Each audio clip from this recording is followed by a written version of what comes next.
মঞ্চে আসছেন সম্মানিত আমিরে জামাত ডাক্তার শফিকুর রহমান।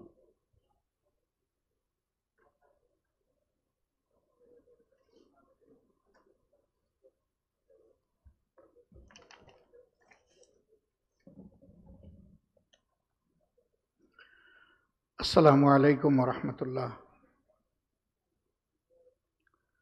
আলহামদুলিল্লাহি রাব্বিল আলামিন ওয়াসসালাতু ওয়াসসালামু আলা রাসূলিহিল কারীম ওয়া আলা আলিহি ওয়া সাহবিহি ওয়া আহলি বাইতি আজমাইন।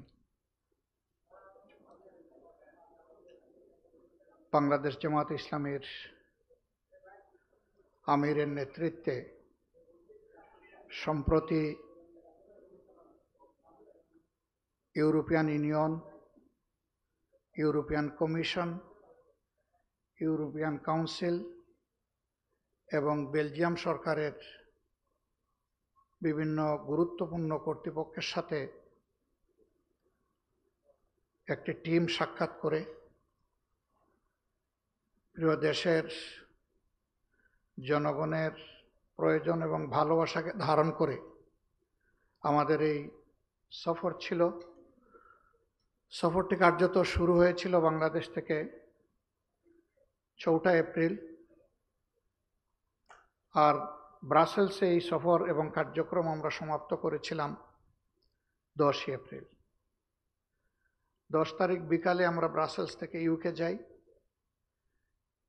এবং 13 তারিখ আমি ফিরে আসি। এ সফরে আমাকে সঙ্গ দিয়েছেন বাংলাদেশ জামাত ইসলামের অন্যতম নায়েবে আমির, সাবেক MP doctor Syed Abdullah Mohammad Taher. London থেকে আরও 2 জন আমাদের সহকর্মী আমাদের এই টিমে যোগদান করেছিলেন, 2 জন বিশিষ্ট আইনজীবী।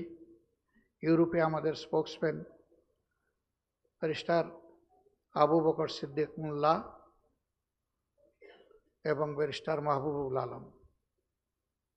এ সফরে আমাদের সঙ্গী হয়েছিলেন বাংলাদেশ জামাত ইসলামীর আমিরের foreign affairs adviser professor doctor Mahmudul Hasan Chowdhury. আমাদের এই 5 সদস্য বিশিষ্ট টিমকে আমন্ত্রণ জানিয়েছিলেন ইউরোপিয়ান পার্লামেন্টের সম্মানিত এমইপি, যিনি একই সাথে honorable chairman delegation for relations with the countries of South Asia, mister Serban Dimitrie Sturdza MEP. আমরা তার দাওয়াতেই গিয়েছিলাম এবং বাকি সকল কর্তৃপক্ষ আমাদেরকে ভার্বালি দাওয়াত জানিয়েছিলেন। এই সফরে আমাদের লক্ষ্য ছিল সভ্য এবং আধুনিক এই বিশ্বের অন্যতম উন্নয়নের প্রাণকেন্দ্র ইউরোপের সাথে আমাদের দেশের সম্পর্ককে ঘনিষ্ঠ করা।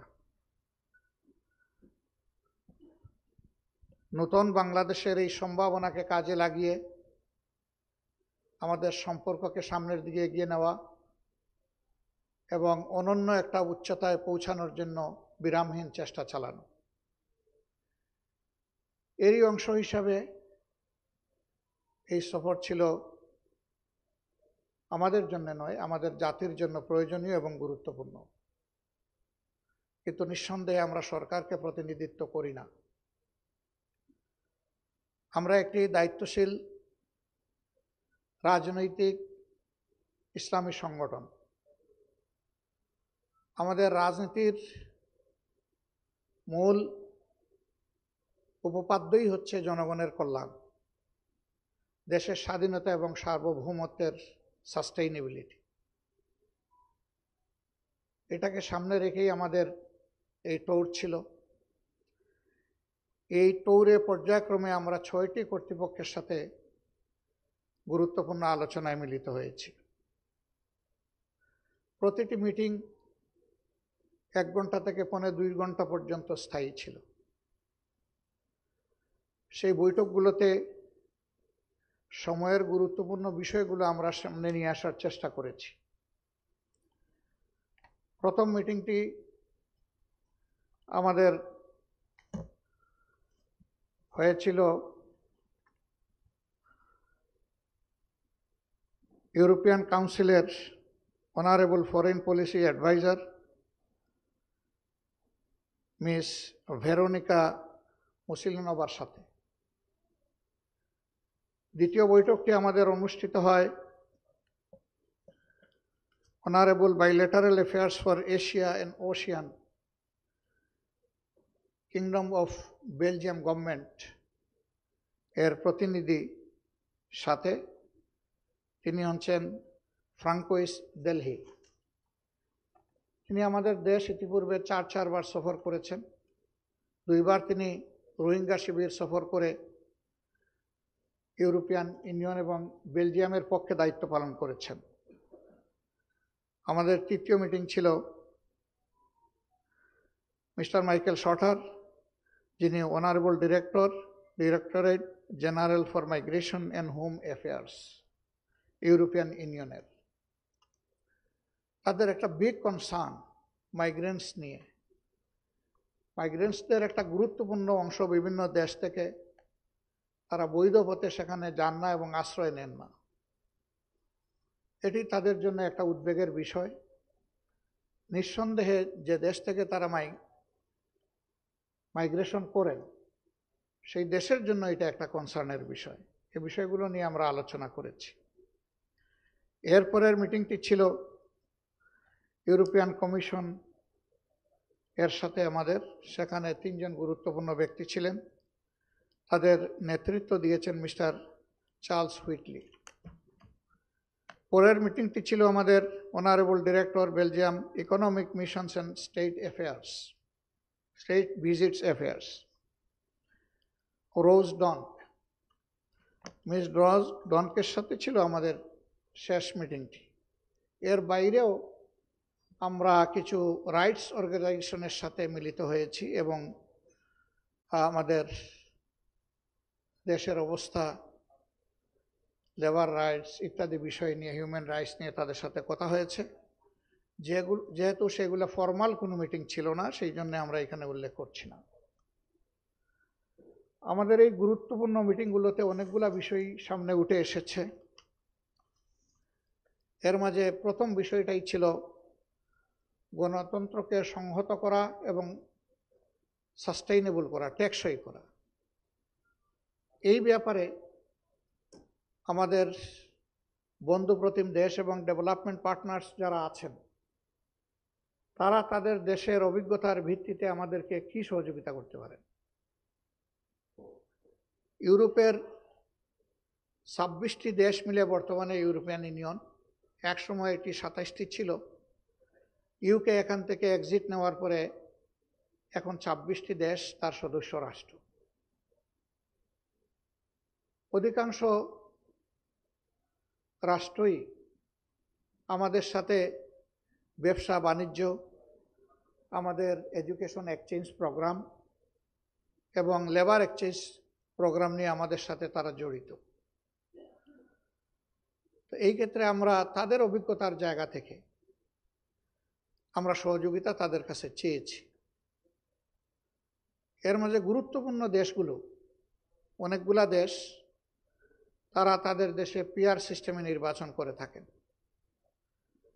নির্বাচনের সেই সিস্টেমগুলো নিয়ে তাদের সাথে আমাদের বিস্তারিত আলোচনা হয়েছে। তাদের অভিজ্ঞতাগুলো আমরা জানার সুযোগ পেয়েছি। তার কোনো মেরিট থাকলে সেই মেরিটগুলা কি কি আছে, আর যদি কোনো ডিমেরিটস থাকে তাহলে সেগুলা কি, আমরা সব বোঝার চেষ্টা করেছি। এবং তাদের অভিজ্ঞতা থেকে আমাদের দেশ জাতি যাতে লাভবান হতে পারে, আগামী নির্বাচন যাতে সুষ্ঠু গ্রহণযোগ্য হতে পারে, সেই জন্য আমরা কথাবার্তা বলেছি। পাশাপাশি তাদের দেশগুলো কিভাবে ন্যাশনাল ইউনিটিকে দিন দিন শক্তিশালী অবস্থানে নিয়ে গেল, সে বিষয়গুলো আমরা বোঝার চেষ্টা করেছি। একটা দেশের স্থিতিশীলতা, তার স্বাধীনতা, সার্বভৌমত্ব এবং টেকসই উন্নয়নের জন্য অবশ্যই ফান্ডামেন্টাল কিছু বিষয়ের প্রতি নজর দিতেই হবে। এর মাঝে প্রধান বিষয়টি হচ্ছে জাতীয় স্বার্থের জায়গায় দলমতের ঊর্ধ্বে উঠে সবাইকে এক থাকা। এই এক থাকার বীজতলা তারা কিভাবে তৈরি করেছেন, আমরা তাদের কাছ থেকে এগুলা বিস্তারিত জেনেছি। এই কনটেক্সটে তারা আমাদের দেশের অবস্থাও জানতে চেয়েছেন, অবভিয়াসলি সেগুলো আমরা তাদের সাথে শেয়ার করেছি। ইকোনমিক কোঅপারেশনের ব্যাপারে তাদের সাথে আমাদের বিস্তারিত কথা হয়েছে। আমরা সবাই জানি আমাদের প্রধান রপ্তানি সেক্টরটাই হচ্ছে গার্মেন্টস সেক্টর, আর ইউরোপ হচ্ছে তার সবচেয়ে বড় বায়ার। এখানে তারা কিছু কমপ্লায়েন্স চায়, আমাদের লেবারদের কিছু রাইট প্রোটেকশন তারা চায়। আমরা তাদেরকে বলেছি যে আমরা বিশ্বাস করি শিল্প বাঁচলে শ্রমিকরা বাঁচবে, আবার শ্রমিকরা বাঁচলে শিল্প বাঁচবে। এই স্লোগানের ভিত্তিতে কেবলমাত্র ট্যাক্সই শিল্প ব্যবস্থাপনা গড়ে তোলা সম্ভব। এর পাশাপাশি আমরা তাদেরকে আহ্বান জানিয়েছি, বাংলাদেশ ছোট্ট একটি দেশ, কিন্তু আমাদের বিপুল সংখ্যক জনশক্তি রয়েছে। তাদেরকে আমরা আহ্বান করেছি যে তারা যেন আমাদের দেশে এসে ইনভেস্ট করে। বিশ্বের 15টা শক্তিশালী ইকোনমি দেশের মধ্যে 7টাই কিন্তু ইউরোপে রয়েছে। আমরা বলেছি আপনারা যদি আসেন তাহলে এখানে আমরা উভয় লাভবান হব। আপনারা ব্যবসায়িক দিক থেকে লাভবান হবেন এই কারণে যে আমাদের দেশে দক্ষ এবং অদক্ষ শ্রমিক পাওয়া খুবই সহজ, এবং এটা তুলনামূলকভাবে লেস এক্সপেন্সিভ। সুতরাং আপনাদের প্রোডাকশন কস্ট কম হবে। আর আপনারা আসলে আমাদের দেশের বিপুল সংখ্যক মানুষের কর্মসংস্থান হবে। আপনাদের আন্তর্জাতিক অভিজ্ঞতাকে কাজে লাগিয়ে যখন কর্মপরিবেশ আপনারা সৃষ্টি করবেন, তাতে আরও দুটো লাভ হবে। আমাদের ম্যান পাওয়ারের স্কিল ডেভেলপমেন্ট হবে, এবং আমাদের ইন্ডাস্ট্রি সেক্টরগুলো আপনাদের কাছ থেকে অনেক কিছু জানার এবং নেওয়ার সুযোগ পাবে। ফলে শিল্পে সুস্থ অবস্থা ফিরে আসবে। সুস্থ অবস্থা যখন ফিরে আসবে তখন অস্থির পরিবেশ সৃষ্টি হওয়ার আশঙ্কা একেবারেই কমে যাবে। শিল্পে যদি অস্থিরতা থাকে, সেই শিল্প কখনো সামনের দিকে এগিয়ে যেতে পারে না। এই জন্য শিল্পের স্থিতিশীলতা একটা বড় শর্ত। আমরা এই সকল বিষয়ে তাদেরকে আমাদের পক্ষ থেকে বলার চেষ্টা করেছি। এমনকি আমরা এটাও বলেছি যে আমাদের দেশে কিছু স্পেশালাইজড ইকোনমিক জোন আছে। আমরা আমাদের সরকারকে সুপারিশ করব তারা যেন ইউরোপের জন্য একটা স্পেশালাইজড ইকোনমিক জোন ডেজিগনেট করে। যদি সেটা করে তাহলে আপনারা একটা বেটার পরিবেশ পাবেন এবং নিজের মতো করে সুন্দরভাবে এটাকে সাজাতে পারবেন। এই ক্ষেত্রে কিছু ট্যাক্স ট্যারিফের বিষয় আছে, সেইটা আলোচনার মাধ্যমে সেটেল করা সম্ভব, এবং এখনো এটা চলমান প্রক্রিয়া। আমাদের সরকার উভয় দেশের স্বার্থকে সামনে রেখে অবশ্যই আমরা আশা করি যে গুরুত্বের সাথে এই বিষয়গুলোকে কনসিডার করবে। তারা এখানে ব্যাপক উৎসাহ প্রদর্শন করেছেন যে আমরা এটাকে ইতিবাচকভাবে নেব। একই সাথে এই বিষয়গুলোকে গতিশীল করার জন্য আমরা তাদেরকে বলেছি যে ইউরোপিয়ান ইউনিয়নের একজন অ্যাম্বাসেডর আছেন, কিন্তু সবগুলা দেশের এমবেসি আমাদের দেশে নেই। এই মিশনগুলা থাকলে আমাদের কমিউনিকেশন আপনাদের সাথে খুব দ্রুততর হবে। এগুলা না থাকার কারণে আজকে আমরা ইউরোপের রাজধানী বেলজিয়াম ব্রাসেলসে এসেছি, কিন্তু ভিসা নিয়ে আসতে হয়েছে আমাদের সুইডেনের, বিকজ আমাদের দেশে বেলজিয়ামের কোনো এমবেসি বা মিশন নেই। বেলজিয়াম এখন ইউরোপিয়ান ইউনিয়নের অত্যন্ত গুরুত্বপূর্ণ একটি হাব, যেহেতু সেখানে ইউরোপিয়ান ইউনিয়ন কমিশন এবং কাউন্সিলের হেডকোয়ার্টার ব্রাসেলসে অনুষ্ঠিত। অবস্থিত। সেই কারণে আমরা তাদেরকে, বিশেষ করে বেলজিয়াম অথরিটিকে আমরা অনুরোধ করেছি যে আপনারা আমাদের দেশে আপনাদের এমবেসি অপারেট করার জন্য আশা করি আপনারা উদ্যোগ গ্রহণ করবেন। তারা আমাদেরকে জানিয়েছেন যে ইতিমধ্যে আমাদের সরকারের পক্ষ থেকে এই আহ্বান তাদেরকে জানানো হয়েছে এবং তারা অ্যাক্টিভলি এটা কনসিডারেশনে নিয়েছে।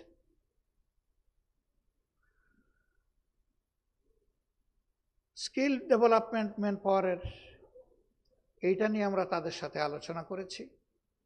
আমরা একমত হব সবাই যে প্রায় 1.25 কোটি বাংলাদেশি প্রবাসে তারা অবস্থান করেন। এর মধ্যে কিছু আছেন প্রবাসী, কিছু আছেন নিবাসী। প্রবাসী আমরা পিওরলি তাদেরকে বলি যারা তাদের ডেফিনিট অ্যাসাইনমেন্ট হোক সেটা বিজনেস, লেখাপড়া অথবা কোনো পেশা, এটা শেষ করে তারা দেশে ফিরে আসতে বাধ্য। ওই দেশে তাদের নাগরিকত্ব পাওয়ার অথবা পার্মানেন্ট রেসিডেন্সি পাওয়ার কোনো সম্ভাবনা নেই। কাজেই তারা তাদের আপন দেশেই ফিরে আসেন। এই যারা যান তাদের সংখ্যাই সবচেয়ে বেশি। এই সংখ্যাটা হচ্ছে 80%। বাকি যে 20% আছে তারা আইদার নাগরিকত্ব পেয়েছেন অথবা পাওয়ার প্রক্রিয়ায় তারা আছেন। 80% এই মানুষ যারা, বৃহত্তর অংশ, তাদের আবার 90% হচ্ছে অদক্ষ শ্রেণীর শ্রমিক। এখানে সমস্যা দুটো। তাদের দক্ষতা সুনির্দিষ্ট ক্ষেত্রে না থাকার কারণে তারা খুব ছোট কাজ করেন, কিন্তু কঠোর পরিশ্রম তাদেরকে করতে হয়। এর বিনিময়ে তারা যা আর্ন করেন সেটা নুন আনতে পান্তা ফুরানোর উপক্রম। খেয়ে না খেয়ে 10 ফুট 15 ফুটের একটা রুমে গাদাগাদি করে শিফটিংয়ে 15 জন তাদেরকে বসবাস করতে হয়। যারা মিডল ইস্টের দেশগুলোতে গিয়েছেন, সফর করেছেন, আমাদের এই ভাইদের, হাড়ভাঙ্গা পরিশ্রমকারী ভাইদের অবস্থা স্বচক্ষে দেখার সুযোগ পেয়েছেন। আমি বিশ্বাস করি যাদের সামান্য বিবেক আছে এই অবস্থা দেখার পরে তাদের সকলের চোখ দিয়ে পানি ঝরে। কার্যত তারা মানবেতর জীবনযাপন করেন। কেন? তাদের স্যালারি কম। কেন? তারা অনেকে ঋণদার করে গিয়েছেন। কেন? তাদেরকে দেশে তাদের পরিবারকে লালন পোষণ করতে হয়। ছেলে মেয়েদের লেখাপড়া, বৃদ্ধ মা বাবার চিকিৎসা, ভরণ পোষণ, অন্যান্য সদস্যদের স্বাভাবিক জীবনযাপন, এর পুরা লোড তাদেরকে নিতে হয়। এই জন্যে খুবই খারাপ লাগতো। কোনো কোনো জায়গায় গিয়ে দেখি যে ইভিনিং টাইমে কোনো কোনো হোটেল ফ্রিতে কিছু খাবার দেয় মানুষকে। এই দৃশ্য দেখার সুযোগ আমার হয়েছে। আমাদের লোকরা সেখানে গিয়ে দাঁড়ায় একটু খাদ্য নেওয়ার জন্য। কিন্তু এই লোকটাই যদি দক্ষ শ্রমিক হিসাবে বিদেশে যেত, তাহলে যে পরিমাণ সে উপার্জন করছে তার 3 গুণ তার পক্ষে সহজে উপার্জন করা সম্ভব এবং হাড়ভাঙ্গা পরিশ্রমের পরিবর্তে সে মানবিক পরিশ্রমে তার শ্রমটাকে নিয়োগ করতে পারত, যেটা অন্য দেশ এবং জাতির এরকম যারা দক্ষ শ্রমিক যায় তারা এই বেনিফিটটা পায়। দুঃখের বিষয়, আমরা তাদেরকে রিমিটেন্স যোদ্ধা বলি, কিন্তু তাদেরই কেউ যখন মারা যায় তখন এই লাশটা আপন খরচে দেশে আনতে হয়। এই যারা নুন আনতে পান্তা ফুরায়, মুখের গ্রাস স্যাক্রিফাইস করে দেশে পাঠায়, তারা কিন্তু এখানে মারা যাবে আর তার লাশ দেশে আনার জন্য কিছু টাকা সঞ্চয় করে রাখতে হবে, এটা কেউ চিন্তা করে না। সে তো গিয়েছে আবার তার আপনজনের কাছে সুস্থ হালতে ফিরে আসবে এই আশায়, কিন্তু মারা যাওয়ার পরে লাশ নিয়ে টানাটানি ধাক্কাধাক্কি হয়। হ্যাঁ, যদি সে একজন দক্ষ শ্রমিক হতো, সে এবং তার পরিবার কারো দিকে তাকাতো না, তাদের ন্যাচারাল এবিলিটি বিল্ড আপ হয়ে যেত। আমরা তাদেরকে বলেছি, তোমাদের অভিজ্ঞতার জায়গা থেকে বন্ধু রাষ্ট্র হিসাবে আমাদেরকে এই জায়গায় দুটো সাহায্য করো। তোমরা কিছু প্রতিষ্ঠান আমাদের দেশে গড়ো, সেই প্রতিষ্ঠানের মাধ্যমে ল্যাঙ্গুয়েজ স্কিল এবং টেকনিক্যাল স্কিল এই দুইটা জিনিস তোমরা আমাদেরকে প্রোভাইড করো। এতে আমরা লাভবান হব এবং তোমরাও লাভবান হবা। তোমরা বলছো এই অদক্ষ শ্রমিকরা এসে তোমাদেরকে বেশি বেনিফিট দিতে পারছে না, তোমাদের প্রয়োজন দক্ষ শ্রমিকের, তোমরা এখান থেকে ট্রেন্ড আপ লোকগুলাকে নিয়ে যাবা।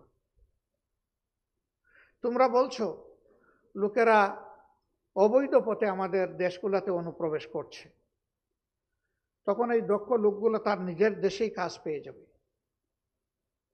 তার দক্ষতার কারণে আমার দেশেও প্রয়োজন আছে, তখন সে বিদেশে যাওয়ার চিন্তা মাথা থেকে ফেলে দেবে। যারা বিদেশে যায় 5 লাখ 10 লাখ 20 লাখ 50 লাখ খরচ করে যায়, আবার জীবনের ঝুঁকি নিয়ে যায়। এর মাঝে অনেকের জীবন প্রদীপ নীল পানিতে ডুবে যায়, শেষ হয়ে যায়। সাগরে লাশ হয়ে কারোর লাশ ফেরত পাওয়া যায়, কারোটা পাওয়াই যায় না। এটি একটা দেশের জন্য কোনো ভালো খবর নয়, একটা জাতির জন্য এটা ব্যথা এবং বেদনার জায়গা।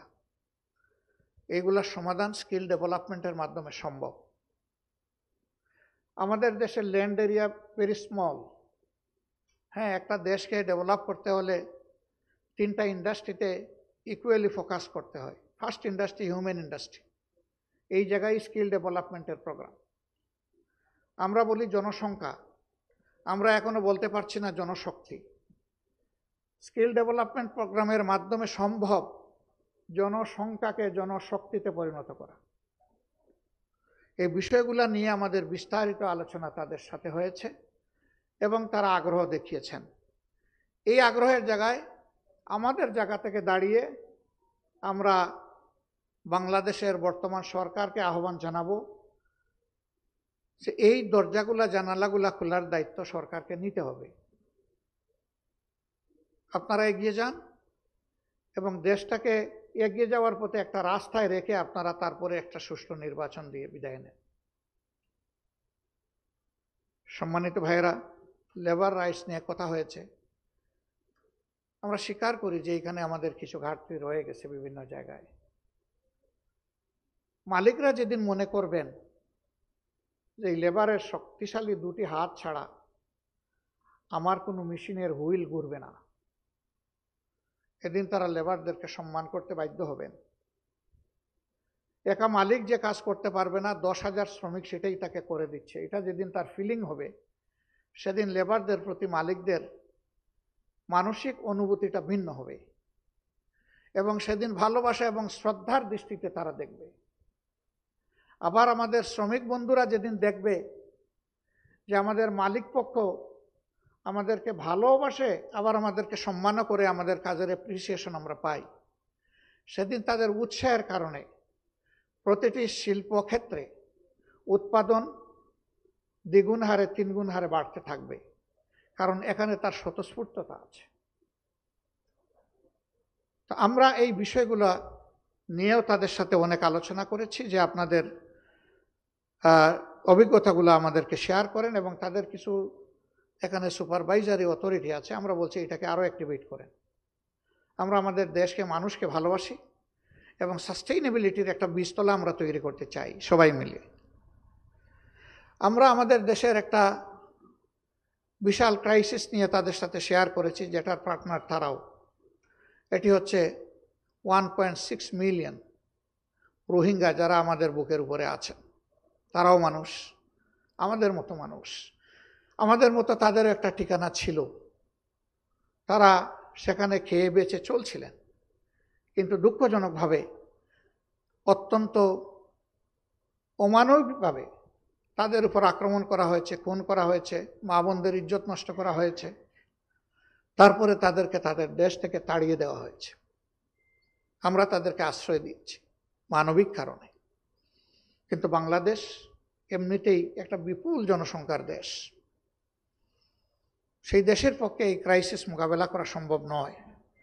এখানে পার্টনার হিসাবে ইউরোপিয়ান ইউনিয়ন গুরুত্বপূর্ণ রোল প্লে করে। আমরা বলেছি এটা কোনো সমাধান নয়, তাদেরকে কিছু ফুড সাপ্লাই দিলাম, কিছু ট্রিটমেন্টের ব্যবস্থা করে দিলাম, অতি নগণ্য কিছু শিক্ষার ব্যবস্থা করে দিলাম, আর টেম্পোরারি শেডের নিচে তাদেরকে গাদাগাদি করে আশ্রয় দিলাম। এটা অনেকটা কনসেন্ট্রেশন ক্যাম্পের মতো। এটি মানবিক জীবন নয়, এ জীবন অমানবিক। এর সমাধান হচ্ছে তাদেরকে তাদের দেশে সম্মান এবং সিকিউরিটির সাথে ফিরিয়ে দেওয়া। এটি বাংলাদেশ একা পারবে না, এখানে ইন্টারন্যাশনাল কমিউনিটির সহযোগিতা লাগবে বড় মাত্রার। আমরা তাদেরকে বলেছি যে উদ্যোক্তা হয়ে আপনারা ভূমিকা নেবেন, আমরা আশা করি। জাতিসংঘ এবং বিশ্বের বিবেকবান দেশগুলোকে সঙ্গে নিয়ে আপনারা আমাদের পাশে দাঁড়ান। যদি ইউনাইটেড এফোর্টস এই ব্যাপারে থাকে, মায়ানমার বাধ্য হবে এই লোকগুলার অধিকার তাদেরকে ফিরিয়ে দিতে, এবং বাংলাদেশ একটা রিলিফও পাবে এখানে। তবে এই খেদমতের সুযোগ পেয়ে আমরা বিরক্ত নই, বরঞ্চ আমরা আল্লাহর শুকরিয়া আদায় করি যে আমরাও নির্যাতিত জাতি, কাজেই মজলুমদের দুঃখ মজলুমরাই বুঝে। এই যে মজলুমদেরকে আমাদের বুকে আমরা আশ্রয় দিতে পেরেছি, এই জন্য আমরা আল্লাহর শুকরিয়া আদায় করি। সম্মানিত ভাইরা, আমরা ক্লাইমেট চেঞ্জ নিয়ে তাদের সাথে কথা বলেছি।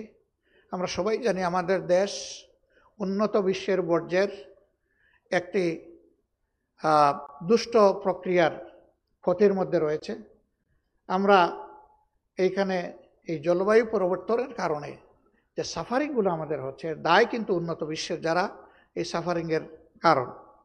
আমরা বলেছি যে এই ব্যাপারে শুধু ফান্ড প্লেস করাই যথেষ্ট নয়, ফান্ডের দায়িত্ব তো নিতে হবে, কারণ ওনারাই এগুলা করছেন। পাশাপাশি তাদের সুপারভিশনটা যেন শক্তিশালী হয়। আমরা কি দেখি, জলবায়ু পরিবর্তনের যে ইফেক্টগুলা, এগুলাকে মোকাবেলা করার জন্য প্রতি বছর বেশ ফান্ড আসে, কিন্তু সেই ফান্ডগুলা যথাযথভাবে কাজে লাগে না, বেশিরভাগ ক্ষেত্রেই লুটপাট হয়। যদি এগুলা কাজে লাগতো তাহলে বিভিন্ন জায়গায় এখন যে ক্রনিক সমস্যা হয়ে আছে, যেমন সাতক্ষীরা অঞ্চলে যে বাঁধটা ভেঙে গেছে, আইলা থেকে শুরু করে 8টা বছর হয়ে গেল, সে বাঁধ এখনও কিন্তু রিপেয়ার করা হলো না। বছর বছর তারা আতঙ্কে থাকে, বর্ষা নামলেই তারা একটা আতঙ্কের মধ্যে দিন কাটায়, কখন আমাদের গোয়ার বাড়ি ভেসে যাবে। এরকম আরও দেশের অনেক জায়গায় প্রবলেম প্রিভেইল করছে। এটার সমাধান হতো যদি ফান্ডগুলার সদ্ব্যবহার হতো। আমরা বলেছি ফান্ডও দিবা এবং সদ্ব্যবহার নিশ্চিতকরণে আমাদের সাথে তোমরা একসাথে কাজ করবা, তাহলে আমরা এখানে আরও বেশি লাভবান হব। তারা আমাদের দেশে নির্বাচন নিয়ে জানতে চেয়েছেন যে এই নির্বাচন কিভাবে হবে, কখন হবে। আমরা বলেছি যে অনেক ত্যাগ এবং চেষ্টার বিনিময়ে যে পরিবেশ এসেছে, এই পরিবেশ 3টা ম্যান্ডেটরি জিনিস দাবি করছে। নাম্বার 1, দৃশ্যমান গ্রহণযোগ্য মৌলিক সংস্কার। কিছু জায়গা আমরা সুনির্দিষ্ট মেনশন করেছি, যেটা ইতিপূর্বে আপনাদের সামনে আমরা দিয়েছি, জাতির সামনে আমরা পেশ করে যাচ্ছি। এ বিষয়ে আমাদের সুনির্দিষ্ট প্রস্তাবনা সংশ্লিষ্ট কমিশনগুলোর কাছে আমরা জমা দিয়েছি। আমাদের সাথে তাদের সেশন হবে। আমরা বলেছি যে এই সংস্কারগুলো সাধন না করে যে নির্বাচন হবে, এই নির্বাচন গণতন্ত্রের কোনো ভিত্তি রচনা করতে পারবে না। বরঞ্চ অতীতের নির্বাচন, যে নির্বাচনগুলো দেশ এবং জাতির কাছে, বিশ্বের কাছে মোটেই গ্রহণযোগ্য হয়নি, সেরকম হয়তো বা আরেকটি খারাপ নির্বাচন হবে। আমরা ওই নির্বাচন চাই না। হাজার প্রাণের বিনিময়ে, হাজারো হাজার মানুষের পঙ্গুত্বের বিনিময়ে, আহত হওয়ার বিনিময়ে, রক্তের বিনিময়ে যে পরিবর্তন এসেছে, সেই পরিবর্তনে অবশ্যই সংস্কার সাধন করতে হবে। এই সংস্কার কারা করবে? সংস্কারের প্রধান অংশীজন হচ্ছে রাজনৈতিক দলগুলো। রাজনৈতিক দলগুলা যত তাড়াতাড়ি এবং যত আন্তরিকভাবে সংস্কারের সহযোগিতা করবে, তত তাড়াতাড়ি নির্বাচনের পরিবেশ তৈরি হবে। এই সংস্কারে যদি সহযোগিতার ঘাটতি থাকে কিংবা সংস্কার যদি না হয়, তাহলে দেশের মানুষের যে আকাঙ্ক্ষা, যে প্রত্যাশা, যে দাবি, যে সংস্কারের মধ্য দিয়ে নির্বাচনের সুষ্ঠু পরিবেশ তৈরি করা হোক, সে দাবি পূরণ না হওয়ার কারণে নির্বাচন অনিশ্চিত হয়ে পড়বে এবং তার দায় রাজনৈতিক দলগুলোকে নিতে হবে। এই জন্য রাজনৈতিক দলগুলোকে বাস্তবতার জায়গায় এসে অবশ্যই জনপ্রত্যাশা পূরণে সুষ্ঠু নির্বাচনের স্বার্থে এখানে সংস্কারে সহযোগিতা করতে হবে। 2 নম্বর দাবি যেটা পূরণ করা উচিত, এটি হচ্ছে যারা নিহত এবং আহত হয়েছে, এই খুনের দায় যাদের, তাদেরকে বিচারের আওতায় এনে দৃশ্যমান বিচার এই জাতিকে দেখাতে হবে, যাতে জাতির আস্থা ফিরে আসে যে খুনিদের বিচার হবে, অপরাধীদের বিচার আমরা পাব। শহীদ পরিবারগুলো যাতে মিনিমাম কনসোলেশন পায়, তাদের আত্মা যাতে প্রশান্তি পায় যে হ্যাঁ, আপনজন ফিরে আসবে না, কিন্তু এদেশে ন্যায় বিচার প্রতিষ্ঠিত হবে। আমরা সেই ন্যায় বিচারটি দেখতে চাচ্ছি এবং এটিও দৃশ্যমান দেখতে চাচ্ছি। আমরা 3 নম্বর বলেছি যেটা হতেই হবে, এটি হচ্ছে যে রাজনৈতিক দলগুলোকে পরস্পরকে সম্মান করার পরিবেশ সৃষ্টি করতে হবে। আমি জিতে গেলে নির্বাচন সুষ্ঠু, হেরে গেলে দুষ্ট, এই মানসিকতা থেকে বের হয়ে আসতে হবে। তবে হ্যাঁ, সেই নির্বাচনটা এমন হতে হবে যে সেই নির্বাচন নিয়ে যাতে সহজে কেউ প্রশ্ন তুলতে না পারে। এই দুইটাই নিশ্চিত করা লাগবে। এই জন্য এখানে অনেক ডায়ালগের প্রয়োজন, অনেক এঙ্গেজমেন্টের প্রয়োজন। এটি সরকারের তরফ থেকে হতে পারে, রাজনৈতিক দলগুলোর নিজস্ব উদ্যোগে হতে পারে, সিভিল সোসাইটিরও দেশ এবং রাষ্ট্রকে দেওয়ার অনেক দায়িত্ব আছে, সেই জায়গা থেকেও হতে পারে। এটা যখন মাল্টিপল জায়গা থেকে হবে তখন তার একটা পরিবেশ তৈরি হবে।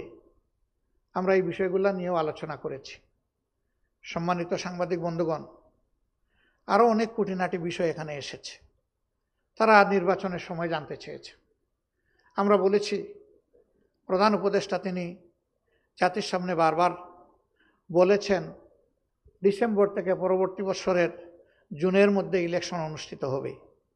আমরা এই সময়টাকে আনুষঙ্গিক প্রস্তুতির জন্য, সংস্কারের জন্য, বিচারের জন্য আমরা মনে করি যে এই সময়টা গ্রহণযোগ্য, কিন্তু এই সময়ের সীমা যেন অতিক্রম করে না যায় সেই ব্যাপারে আমরা সতর্ক দৃষ্টি রাখব। গতকাল আমরা মার্কিন যুক্তরাষ্ট্রের একজন ডেপুটি অ্যাসিস্ট্যান্ট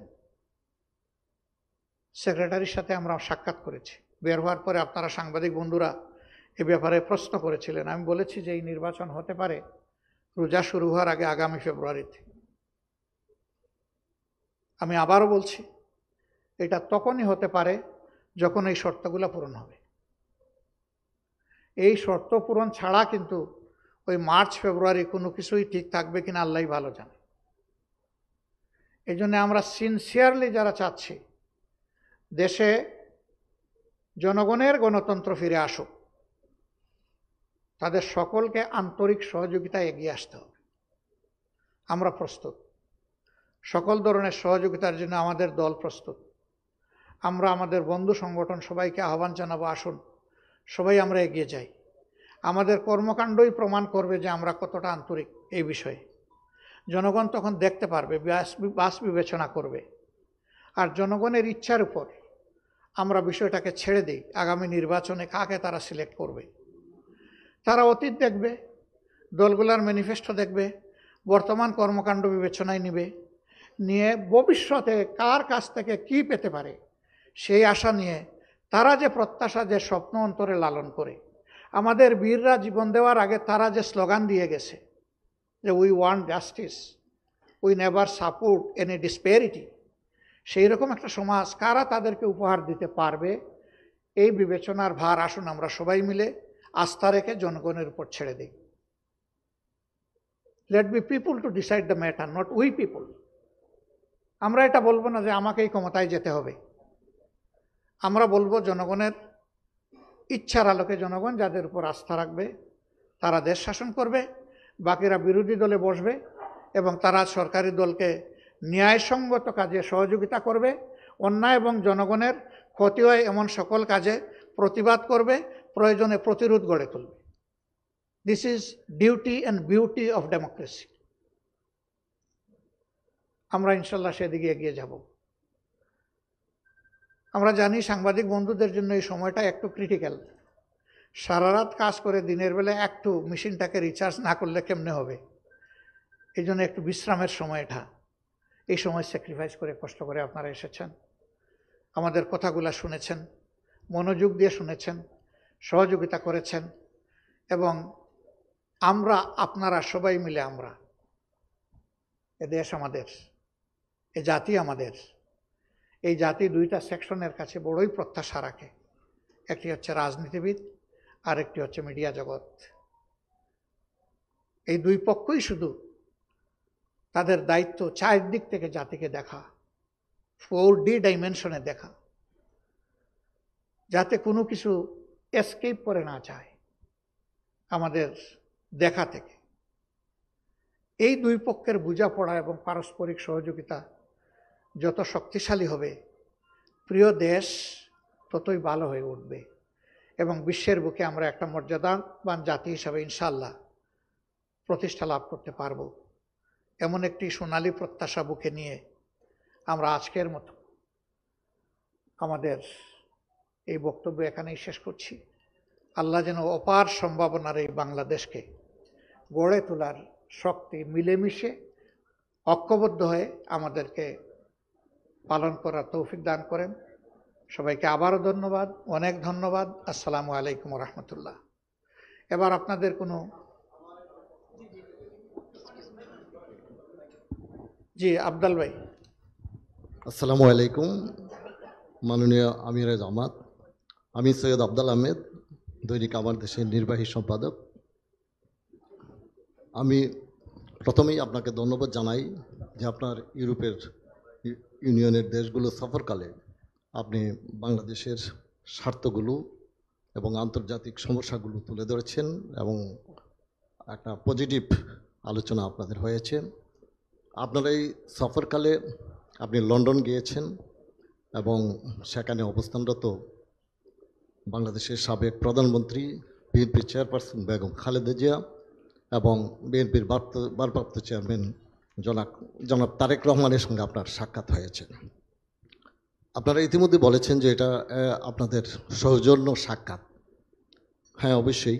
তো আমরা যেটা লক্ষ্য করলাম যে কিছুদিন আগেও বিএনপি এবং জামাতের মধ্যে কিছুটা বিরোধ সারা দেশে আমরা লক্ষ্য করেছি, কিন্তু এই সফরের পর হঠাৎ করে আমরা দেখলাম যে একটা ইতিবাচক দিক পরিলক্ষিত হচ্ছে, বিশেষ করে নির্বাচনের সময়ের ব্যাপারে। যেমন বিএনপি থেকে ডিসেম্বরের মধ্যে নির্বাচন চাওয়া হচ্ছে এবং আপনি বলেছেন যে রোজার আগে, এবং হ্যাঁ ফেব্রুয়ারি।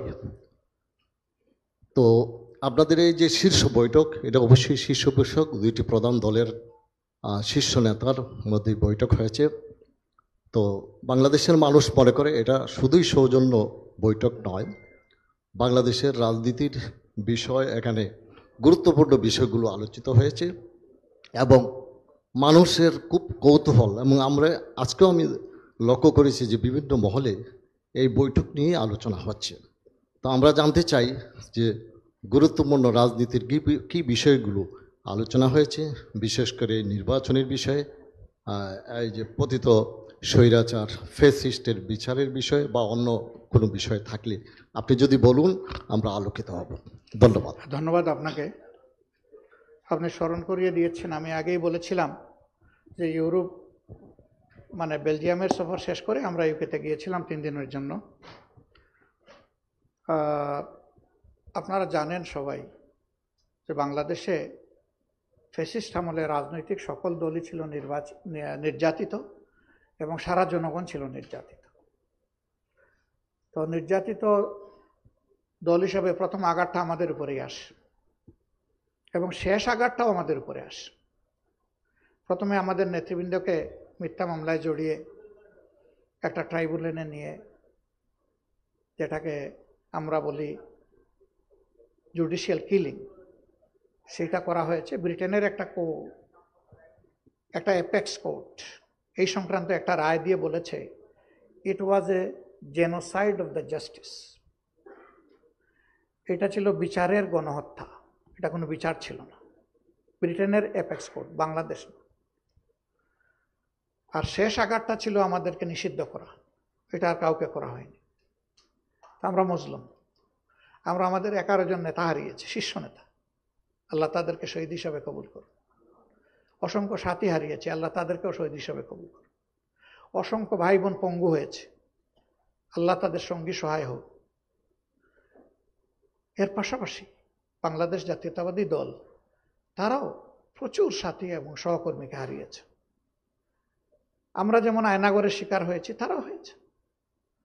আমরা যেমন মামলা খেয়েছি, জেলে গিয়েছি, তারাও খেয়েছেন, গিয়েছেন, লাখে লাখে, হাজারে হাজারে না, আমরা উভয় দল।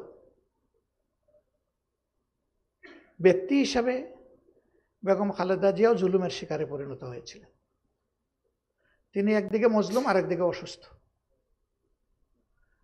দেশ থেকে যাওয়ার আগে আমরা চিন্তা করেছিলাম একটু সাক্ষাৎ হবে, কিন্তু যে কোনো কারণেই হোক সেটি আমরা করতে পারিনি বা হয়ে ওঠেনি।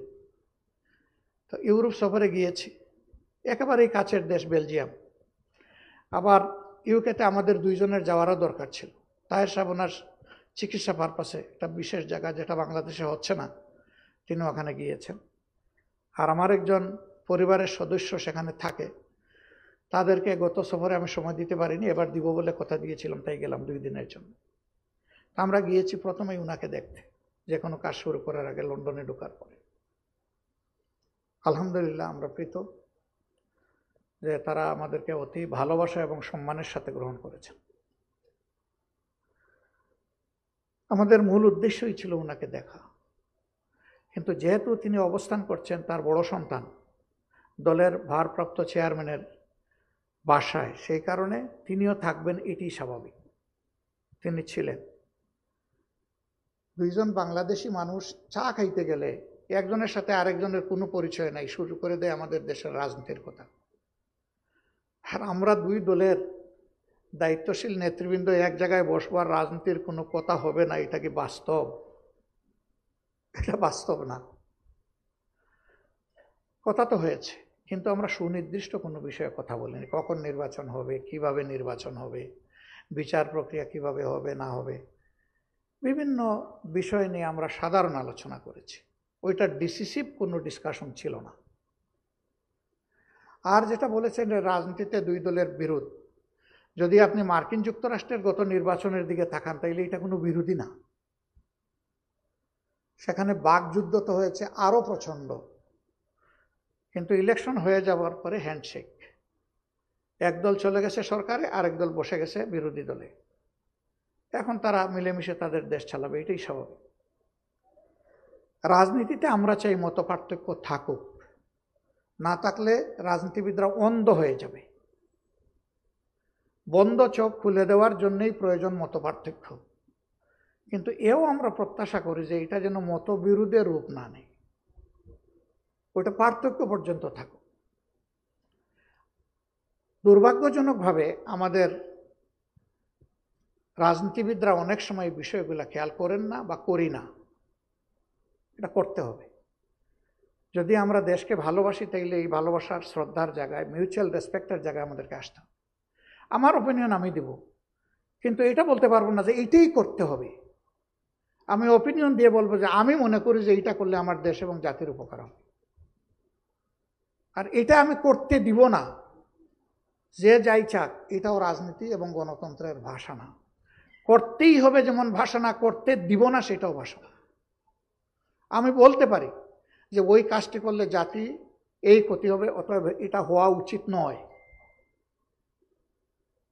কিন্তু আমরা অনেক সময় এই সীমানাটা মানি না, মানতে হবে আমাদের।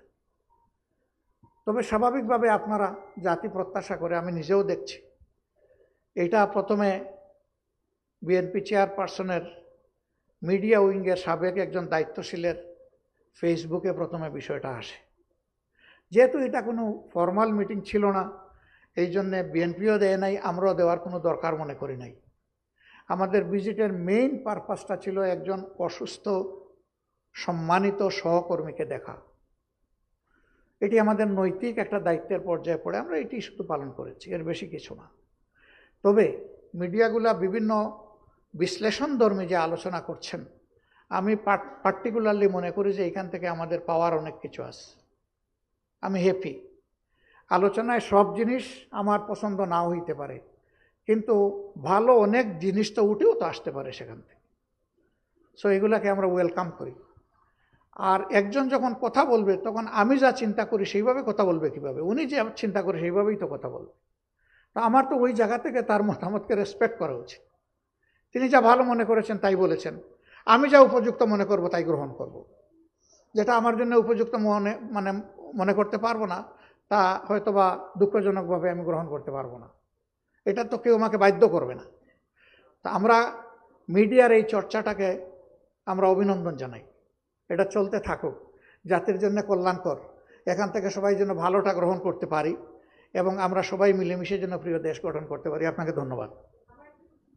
জি প্লিজ। এএফপি নাকি?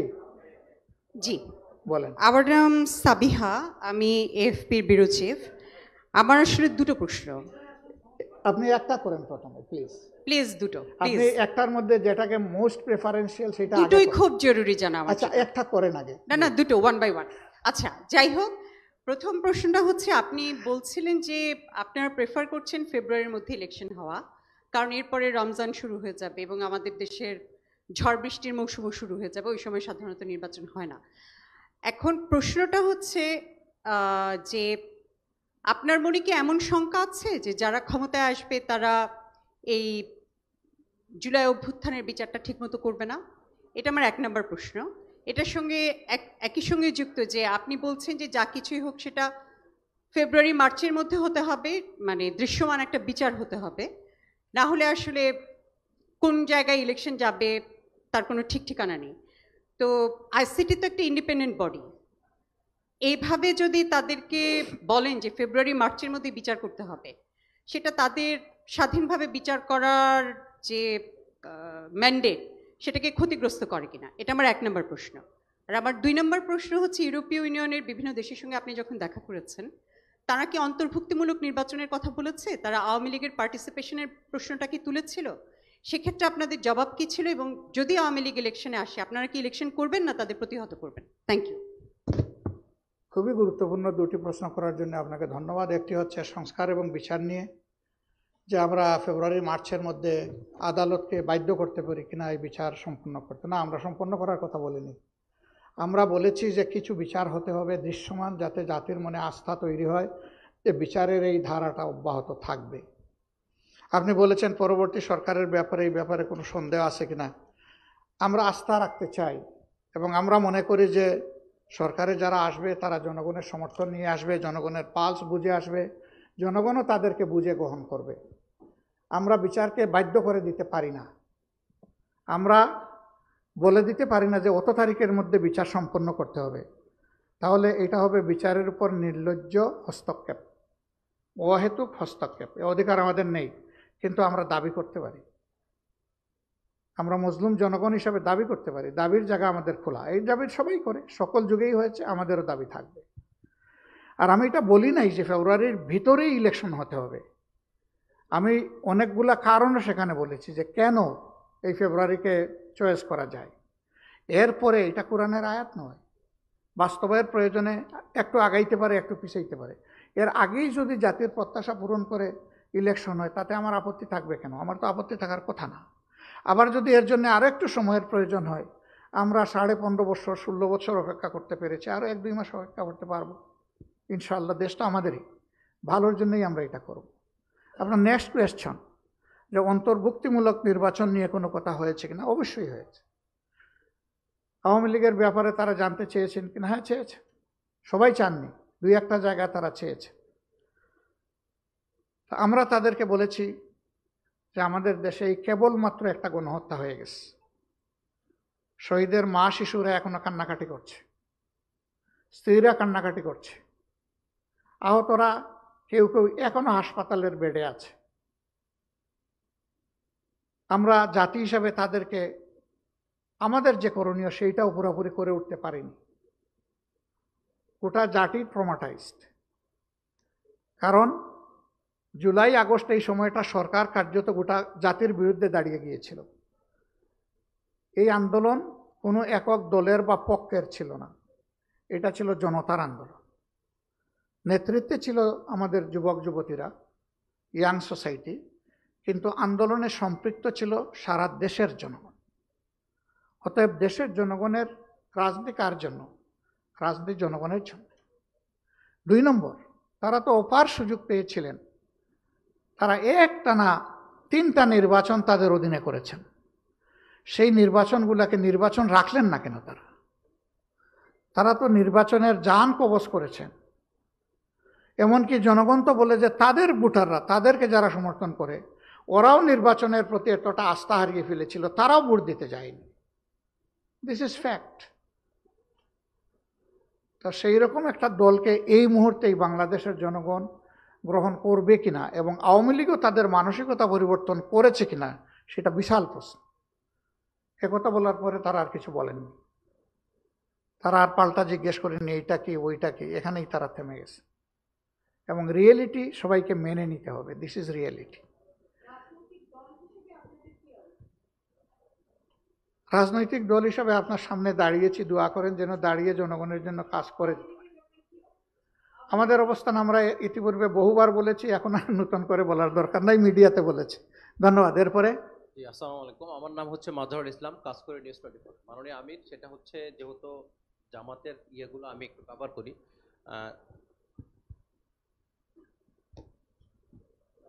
নেতারা এতদিন বলে আসছিলেন যে গ্রহণযোগ্য একটা সংস্কার পরে হচ্ছে নির্বাচন হবে, সেটা তারা চাই, সেটার কোনো টাইম ফ্রেম বেঁধে দিতে চায় না। কিন্তু আপনি যখন গতকালকে ইউরোপীয় সহকারী যুক্তরাষ্ট্রের সহকারী 2জন পররাষ্ট্রমন্ত্রীর সাথে যখন কথা বললেন, সেখানে আপনি এই কথাটাই বলেছেন যেটা আপু এবং ভাইয়া বললেন, যে রোজার আগে হতে হবে। প্রশ্ন হচ্ছে যখন আপনি না হতে হবে শব্দ আমি ব্যবহার করি, এটা আপনাদের শব্দ। এভাবে বলেছেন প্রথম রোজাতে হবে, সেখানে আমি ছিলাম, এভাবে আপনি বলেছিলেন, যে আমি যদি ভুল না করি আর কি। প্রথম হচ্ছে লন্ডন সফরের ঠিক আপনি যেদিন আসলেন সেদিনই কথাটা হলো। প্রশ্ন হচ্ছে তাহলে কি লন্ডনে যে আপনাদের সফর হয়েছে, বিএনপির সাথে আগামী নির্বাচনে আপনাদের কোনো সমঝোতার কোনো লক্ষণ কথাবার্তা হয়েছে কিনা, এটা একটা বিষয়। জনাব আব্দাল ভাই প্রশ্নের যে জবাব দিয়েছে ওখানে নিবন্ধন ফিরে পান নাই, নিবন্ধনের যে বিষয়টি সেটি ফিরে পান নাই। যদি নিবন্ধন আপনারা ফিরে না পান আপনাদের প্রতীকের, তাহলে পরবর্তী নির্বাচনে আপনাদের আসলে পলিসি কি হবে সেটা যদি একটু বলেন। কেন পাবো না? আমরা পাবো ইনশাআল্লাহ। ধন্যবাদ আপনাকে।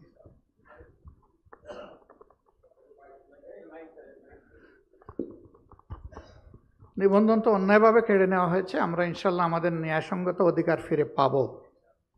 সবাইকে আসসালামু আলাইকুম।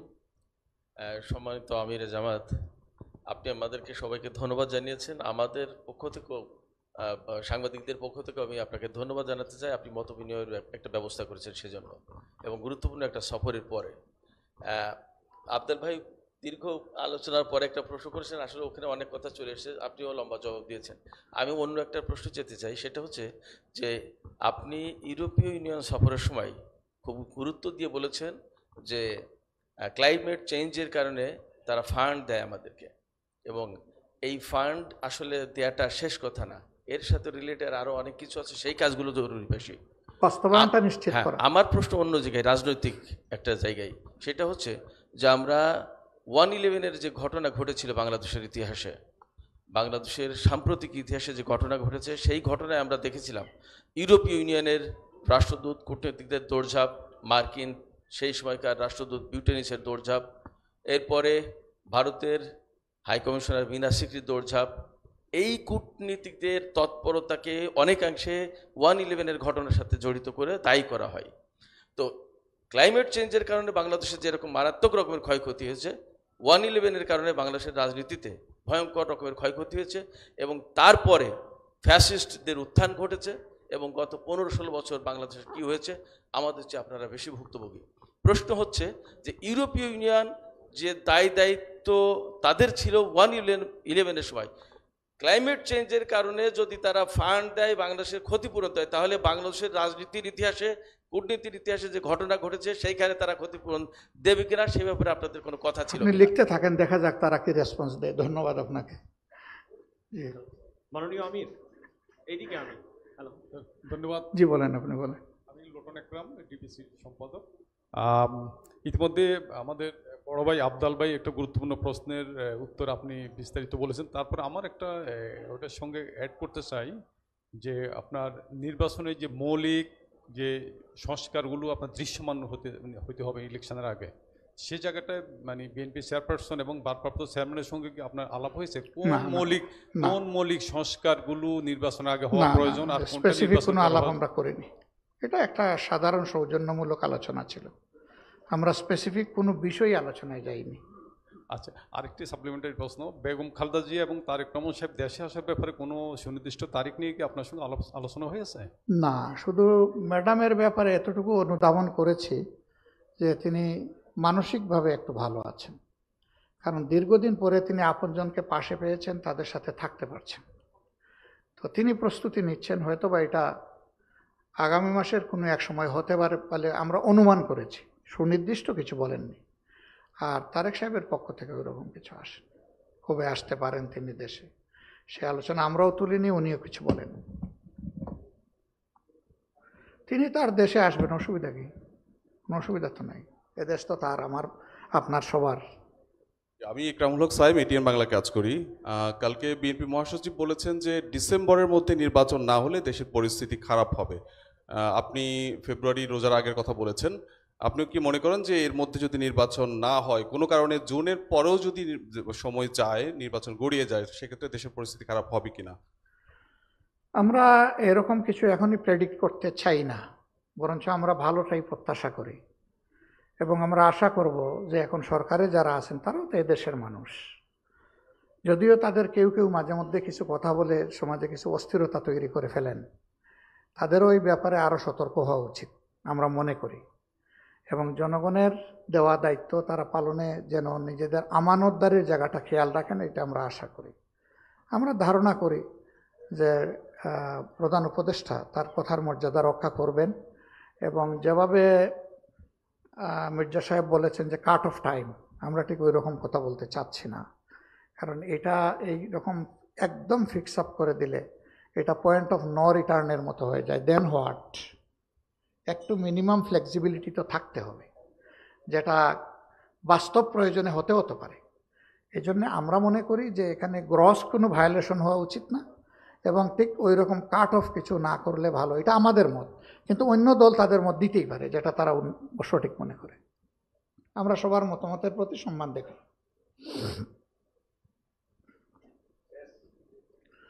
আমার মনে হচ্ছে যে আর মৌলিক কোনো প্রশ্ন আপনাদের নেই। আমার শেষ একটা প্রশ্ন, যে বিএনপি কালকে প্রধান উপদেষ্টার সাথে বৈঠক করে বলেছেন যে তারা অসন্তুষ্ট এবং তারা নির্দিষ্ট একটি টাইম ফ্রেম দিয়েছে, ডিসেম্বরের মধ্যে তারা নির্বাচন চায়। আজকে আপনার বক্তব্যে দেখলাম যে আপনি রমজানের কথা বলছিলেন, কিন্তু আজকে সেই অবস্থান থেকে সরে এসেছেন, যদি আমি ভুল না করি, যে আপনি শর্ত যেগুলো দিয়েছেন 3টি গুরুত্বপূর্ণ বিষয় বলেছেন, এবং সেটি না পূরণ হলে নির্বাচন হলে লাভ নেই। তার মানে আপনি আরও সময় দিতে রাজি।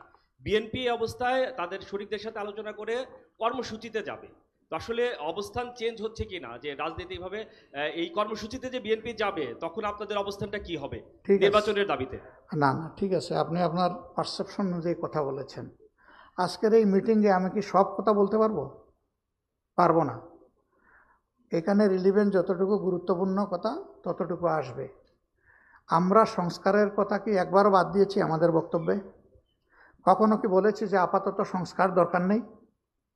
অথবা কখনো কি বলেছি যে গুরুত্বপূর্ণ সংস্কার ছাড়াও এই নির্বাচন হতে পারে? কখনো তো বলিনি আমরা। একথা কিন্তু আমরা সবসময় বলে এসেছি যে গুরুত্বপূর্ণ সংস্কারগুলো হতে হবে, সব সংস্কার নয়। সংস্কারে আমাদের 41টা পয়েন্ট আছে, আমরা 6টা পয়েন্টের উপরে মাত্র গুরুত্ব দিচ্ছি এখন। আমরা মনে করি না যে ইন্টারিম গভর্নমেন্ট 41টা সংস্কার করতে পারবে, ওইটা নির্বাচিত সরকারের উপরে বর্তাবে। আমাদের দাবিগুলো যদি যৌক্তিক হয়, বিএনপির আছে 31, আমাদের আছে 41, একটা দলের দেখলাম 57 না 58টা আছে।